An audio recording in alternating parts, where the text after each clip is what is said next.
Howdy folks, I'm Wandering Water Lily, wistfully whittling wooden worms. I'm Amber. And here are more wooden worms for us to whittle down. So let's get started on doing that. Alright folks, and our first letter is titled, Am I a jerk for not warning my brother-in-law about my girlfriend and letting her demolish him? I personally do not enjoy golf, it just isn't my thing. Churchill was right about it just being a way to ruin a nice walk. My sister's husband Chad loves it though. His family had a membership to a country club when he was growing up and he got pretty good. Whenever I play with him, he beats me handily. I kid you not. And if I happen by luck and maybe some cheating to beat him on a single hole, he just loses it. Like full on Happy Gilmore tantrum. Anyways, we are all visiting my folks for an early Easter because both my sister and I are visiting our in-laws for Easter. My mom and dad live on a pretty good golf course in Arizona. I play with my dad whenever I get a chance. We drink and we play. My brother-in-law also does play when he visits. He wears those stupid knee pants. I have golf sandals. My girlfriend and I are finally getting serious and we are at the family holiday stage. We will be getting engaged this summer and married next year. She is the greatest thing that has ever happened to me, not just because she is perfect in every way that I could possibly describe. She is beautiful, smarter than me, incredibly sweet and thoughtful, and one of my favorite things about her is that she played Division I golf on a scholarship. I have not bragged about that to my family yet. My dad, myself, and my girlfriend and Chad went for a round of golf today. I was extremely proud of my 97. My day didn't break 100. Chad shot par, and my awesome girlfriend teed off from the men's tee and shot 3 under. Chad is lobster colored and not from sunburn. I'm giddy. My mom and sister say that I'm being a jerk gloating. I said that I lost badly. It's not my fault. Chad was bragging all yesterday about how he was going to destroy us all. My sister says that I'm a jerk for not telling Chad that I brought a ringer to embarrass him. I didn't. I invited my girlfriend for a family visit. I didn't feel the need to talk about her athletic accomplishments, like she has made the cut for the LPGA a couple of times. It's not my fault Chad doesn't follow women's sports. So, am I the jerk for not telling Chad my girlfriend is basically a pro golfer before they played? Alright folks, what do you think? No, not the jerk. And I love the clap back of it's not my fault that Chad doesn't follow women's sports. Mm-hmm. You know, I mean, he went into this being really arrogant. Like, he's not entitled to this information. Why would he? I mean, I understand that he, compared to a lot of people, is good at golf, but, you know, you shouldn't just assume you're going to be better than everyone you meet. And he doesn't need his ego catered to. Like, this is a good thing that he gets knocked down a peg every now and again because, you know, it's not healthy to be out there like going, woo, I win, you all suck all the time. Yeah, I mean, this is clearly a him problem, and if he's this invested in golf, then maybe he needs to go and see a therapist, right? Like, if he can't even lose a little tiny bit, then, I mean, this is a him problem at a certain point. Like, he clearly has a very, very adverse reaction to losing or competition or something like that. And that is a him problem. No one wins all the time. Even top players will lose against other top players, you know? And I think it is one thing to be a little competitive, but it's another thing entirely to just want to always crush your competition. And I think that's the problem, is his mentality is, I must crush everyone. I must be the victor. And he is not entitled to that. And he feels entitled to that. Exactly. But let me know what you folks think. So anyhow, take care and good luck. Alright folks, and our next letter is titled, Am I a jerk for teaching my kids to be bullies? My wife's ex-husband is married to Jan. Jan believes that she is psychic, and it's very funny. I have only met Jan a handful of times, but every other week when my stepkids come home, it's story time. And we get to hear all about Jan. Honestly, these days are the highlight of my month. Jan believes that she has extratemporal perception. Basically that she can see into the future, and that she can read minds. Sure, Jan. Jan always has hilarious explanations for why her predictions and readings are wrong. For the predictions, her own behavioral changes after seeing the future alter the outcome. Sure, Jan. And for the mind reading, she is reading level 3 thoughts, and the person that she is reading is so psychically unaware that they only know about their level 1 thoughts. Sure, Jan. The point is that Jan is nuts. She takes online classes to teach her to hone her abilities, and her stories about her classmates are amazing. My sister is visiting and was here when the kids came home. My stepson started talking about Jan, and everyone but her was having a great time. Me, my wife, and the other kids all thought that the stories were amusing and made some comments about how out of touch Jan is. We don't call her crazy in front of the kids, but they say it, and we don't reprimand them. Our attitude concerning her wasn't respectful, I acknowledge that. Well, my sister spoke to me when we were alone and said that I'm teaching the kids to be bullies and not to respect women or beliefs different from their own. I disagree. Our disrespect of Jan isn't linked to her gender, and not all beliefs are worthy of respect.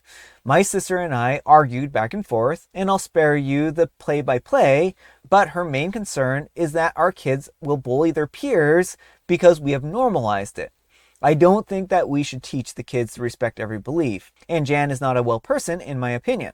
I told my sister that maybe if Jan had been bullied a little bit when she was younger, she wouldn't be like this. My sister and I are at an impasse, but she definitely thinks that I'm the jerk and a bad role model. I think that if Jan was more chill about all her ridiculousness, maybe our behavior would be inappropriate. But she pushes it on the kids, and I think them venting about it is healthy and very funny. All right, folks, what do you think? Yeah, OP saying that maybe if Jan had been bullied, then she wouldn't be like this, I think squarely puts you into jerk territory. You were saying that someone who you argue is mentally unwell, I have no room to judge her or not, like I am not a psychiatrist, but that is your claim, deserves to be bullied. If you truly think she is unwell, then you should want her to get help. You should not be encouraging bullying. It's fine to disagree with her beliefs. It's fine not to hold them, like you don't have to give all beliefs equal playing time, but it's not fair to mock and make fun of someone who you think is genuinely unwell. Yeah, this is a difficult situation because there are certain things that OP does get into in the comments where they're like, well, Jan doesn't believe in vaccines. Jan has like some of these very backwards beliefs.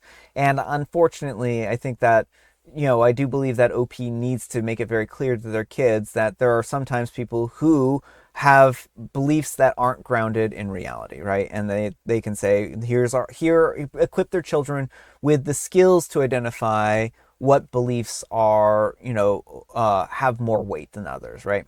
There are of course going to be questions to answers that nobody knows, right? Like the world is a very chaotic place, and unfortunately, no person is ever going to have all the answers, right? But the best you can do is examine the evidence of any given situation and try to make sense of the world. If the evidence makes sense, and after doing, doing research, listening to experts, and trying your best, you could still end up with bad beliefs, right? It's unfortunately just part of the human condition. Now, Jan, for better or for worse, both sincerely believes that she is a psychic and that she can read people's thoughts and stuff like that, and read people's thoughts that they can't even read. And I think at that point in time, that is maybe even a harmful belief, because if she has convinced herself that she knows what other people are really thinking, then that might end up leading her down some bad places.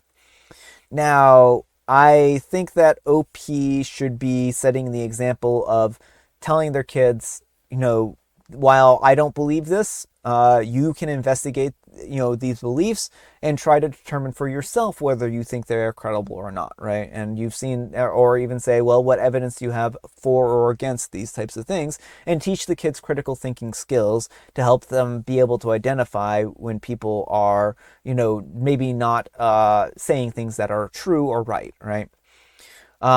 Because that's a more important skill than, saying, haha, look at this person, they're wrong, right?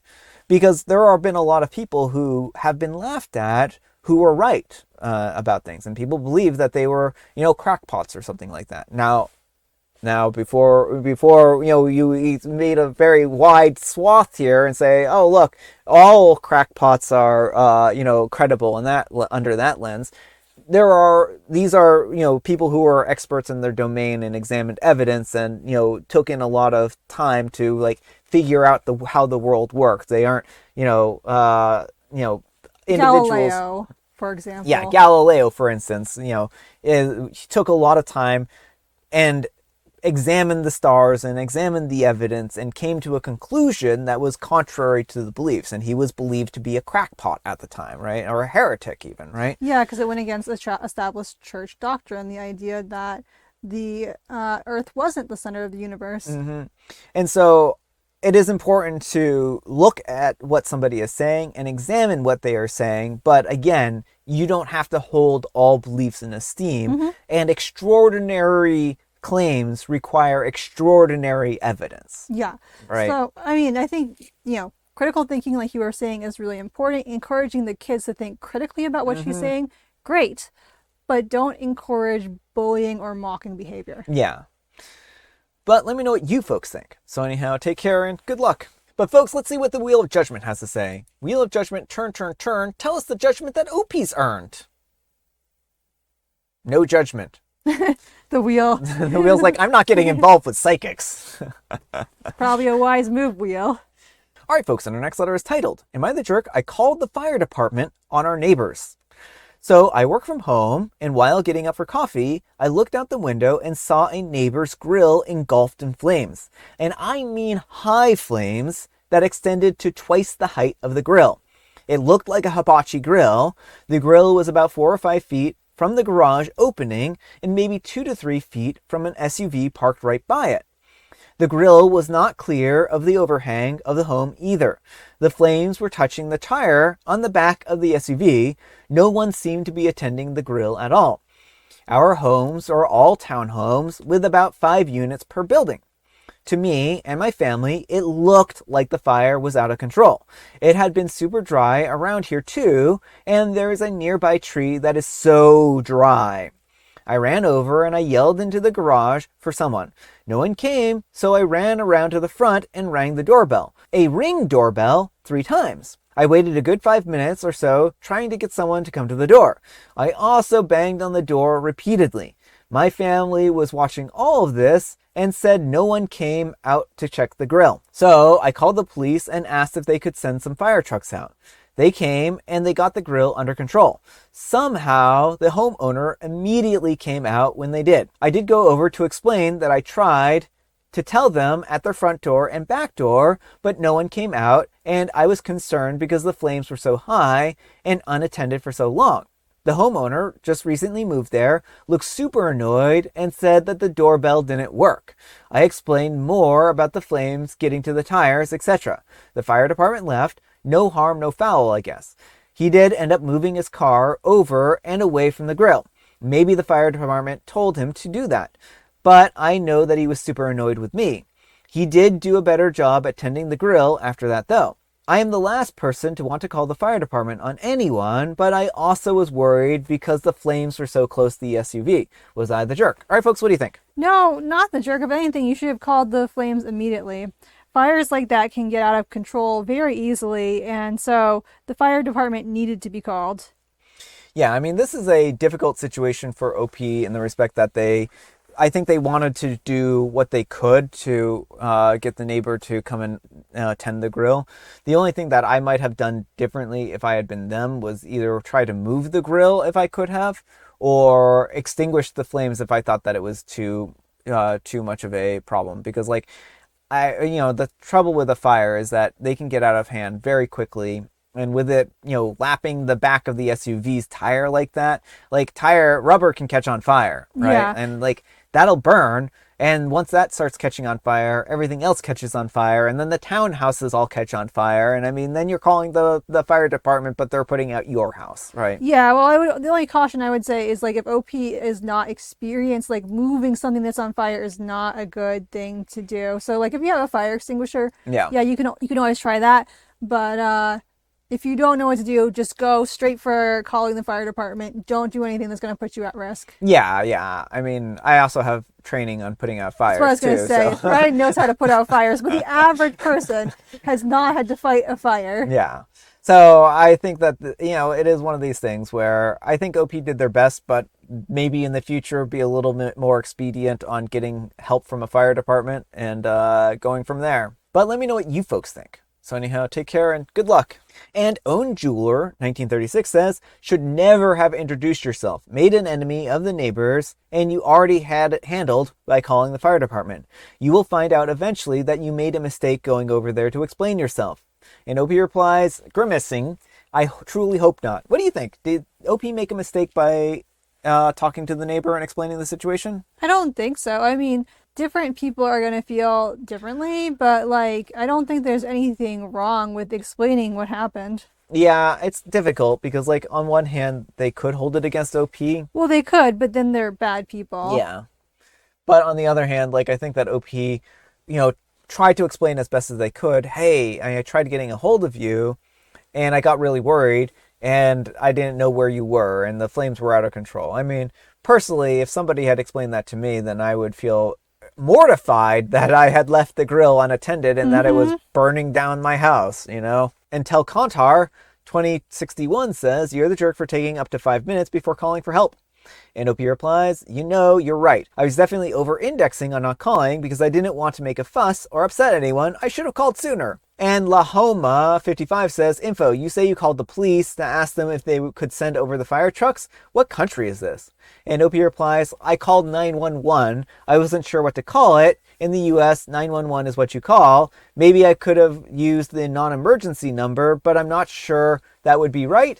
I think that the person is just confused about OP's terminology because OP didn't call the police. They called the, emergency hotline. Yeah, and like 911 can get you the police or the fire department or an ambulance. Yeah. Sometimes multiple ones at once. Yeah. And Crafty Gamer Bunny says, not the jerk. You did everything that I would have done. If anything, I would have called the emergency line once no one answered from the garage, especially since this neighbor's townhouse is connected to other homes. An unattended fire that close to a structure isn't something to play around with. If it makes you feel better, whenever that neighbor acts annoyed, it's because he's fully aware that he created a community problem and is just taking it out on you. And you're exactly the kind of neighbor that I would like to have. And OP replies, thank you. Yeah, I mean, OP is the kind of neighbor that I would like to have. I would want to know if there was a problem here, right? All right, folks, it is tea time. Grab your beverages of choice. I've got some tea right here. And Amber, she has a joke. What is it called when a snowman has a temper tantrum? It's called, I guess, not being hot-headed, because if they were hot-headed, then they would, melt. And I guess it wouldn't be like, if they had a temper tantrum, then, that would mean that their temperature is, out of tantrum. And if your temperature is out of tantrum, that means that as a snowman, you are losing your carrots in the vertical direction. They had a meltdown. Oh, I should have gotten that. I was kind of in that ballpark, and then I just kind of lost it with nonsense. And I have licorice spice.